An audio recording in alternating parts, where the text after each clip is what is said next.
Fast, focused, and fearless. Here's everything you need to know as you jumpstart your day. I'm Pauline Verzosa. After 16 days of intense manhunt operations, authorities have captured Kingdom of Jesus Christ leader Pastor Apollo Quiboloy yesterday. The fugitive pastor and 4 other accused surrendered to authorities in Davao City past 5 p.m. We are still confirming if they surrendered inside the KOJC compound. The Philippine National Police Forces have pulled out of the compound in Davao after Quiboloy's surrender. He and the 4 accused are now in the PNP custodial facility in Camp Crame. Kinukumpirma po natin na hawak na po natin si Pastor Quiboloy, si Jacqueline Roy, si Ingrid Canada, si Crescente Canada at si Silva Semanes po. Nakuha po natin yung custody po nila around 5:30 this afternoon at nakakating po tayo dito sa custodial facility na mga around 9:10 ng gabi po. In other news, dismissed Bamban-Tarlac Mayor Alice Guo is expected to appear in a Senate hearing later today. Guo is scheduled to be fetched from Camp Crame to the Senate now at 8 a.m. She will be handcuffed and wear a bulletproof vest while traveling to the Senate. The dismissed mayor escaped to Indonesia after skipping the previous Senate hearings on her alleged connection to Pogo operations. Alice Guo's lawyer, attorney Stephen David, says her client or his client believes that she's being bugged by the PNP and Chinese Mafia. Here's an excerpt from his interview on The Big Story. Does she feel safer being in the CIDG Custodial Center inside Camp Crame as opposed to, for example, sa Senate? Well, that is really her prerogative. I do not know actually what was the conversation that that was engaged in Indonesia concerning our top officials. I do not know how she was assured of her safety if she will be in the PNP custodial. So I really don't know, but we respect her decision that instead she be detained in the facility of the Philippine National Police. On my part, of course, I have to respect that. And considering that I have already experienced several, I have already handled various cases and whose respondents or accused were also detained in those facilities.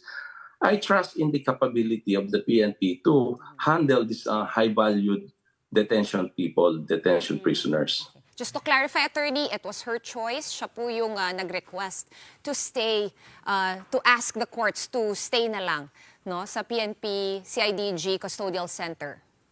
Yes, and not the of course. suggestion of her attorneys. No, we cannot. Kasi how can we suggest that when it will be her who will be suffering all the inconvenience, di ba? As for me, I am telling her, in the Senate facility, aircon doon, and you will be with your sister. But then here it's not aircon, and so of course, in the end, she will decide where she wants. About the threats, that's a pretty wide net that you cast there. You said PNP, scalawags, Chinese Mafia. That's a lot. That's external and internal threats. When she told you that, did you believe her? Whether I believe her or not, it's irrelevant. It's immaterial. She has her fear. Personally, I don't believe that. I don't believe that thing. But can I compel her? Can I force her not to believe that when she is the one experiencing the anxiety, the stress, and she believes in this? That's why I was always telling everyone, whether that's real or imaginary, I do not have control over that. It's her feeling, it's her fear. It's not my fear. Kasi me, I don't believe that. But she believes that. So what can we do about it? If she fears, she has fear, she has anxieties, how can we say, no, don't believe that? Oh, I don't believe that. Pero she believes that. Let's now take a quick look at today's other headlines. In the Philippine Star, Malacanang has opened the gates of Baguio Mansion House to the public with the inauguration of its presidential museum. First Lady Liza Marcos led the opening rites together with Tourism Secretary Cristina Frasco, Education Secretary Sunny Engara, and other officials. And in business world, private sector economists trimmed their inflation expectations for this year and the next 2 years. The majority is expecting the consumer price index to fall within the Bangko Central's 2 to 4% target range until 2026.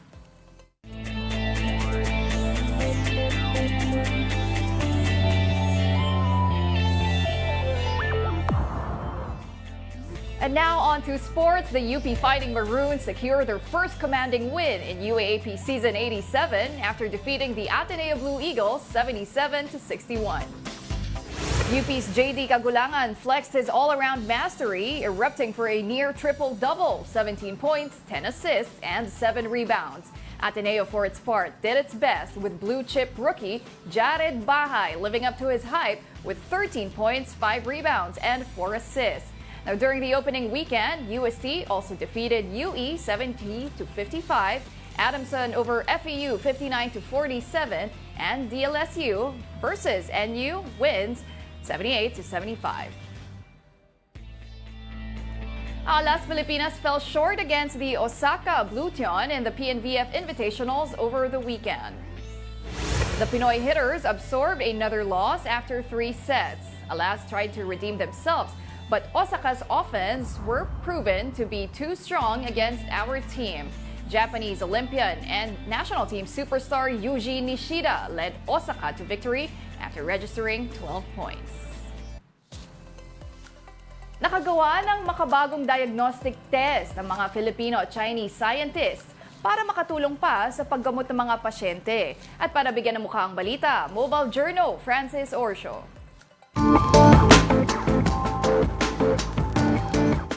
Mahal ang magkasakit, kaya ang Filipino scientist tuloy-tuloy ang pag-aaral para mapadaling maagapan ang sakit nang hindi na lumala at mas mapagastos.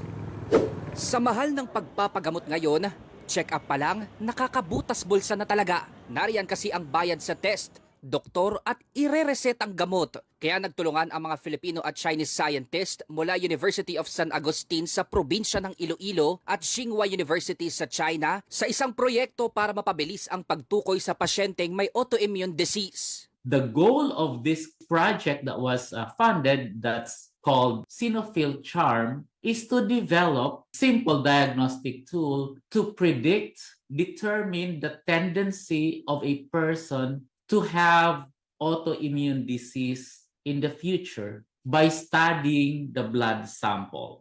Kung sa kasalukuyang proseso, kinukuhaan ng tissue sample ang mga pasyente para sa biopsy test kung meron silang lupus at rheumatoid arthritis. Malalaking aparato ang gamit sa ganitong proseso para sa invasive procedure sa pasyente. Pero sa bagong proyekto ng mga Filipino at Chinese scientist, blood sample na lang o kung tawagin ay extracellular vesicles blood test ang kailangan para matukoy ang sakit.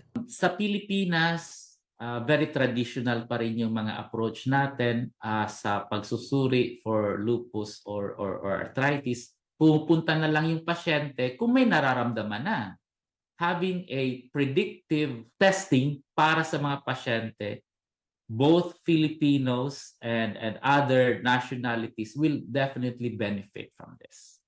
Taong 2022 nang pinangunahan ni Dr. Jonel Saludes ang pagsusuri sa makabagong diagnostic technology. Sa kolaborasyon sa mga Chinese scientist, nagkaroon na ng clinical trials sa China sa pakikipagtulungan ng mga Pinoy. Dito nakita na gamit lang ang blood sample, nalaman ang pagkakaiba ng pasyenteng may autoimmune disease kumpara sa mga pasyenteng kinuhaan din ng dugo na walang ganitong sakit. Using this technique, nakita na ang profile ng normal volunteers at ng mga patients na merong autoimmune disease. Yung nadiskubre sa basic research, pwede nang gamitin para ma-develop na ito into a testing tool na gagamitin ng mga doktor sa hospital. Pinondohan ng project na ito ng ating Department of Science and Technology at ng China Ministry of Science and Technology. Inaasahang matatapos ang research sa Desyembre at magkakaroon na raw ng matibay na ebidensyang epektibo nga ang makabagong pagtukoy ng autoimmune diseases.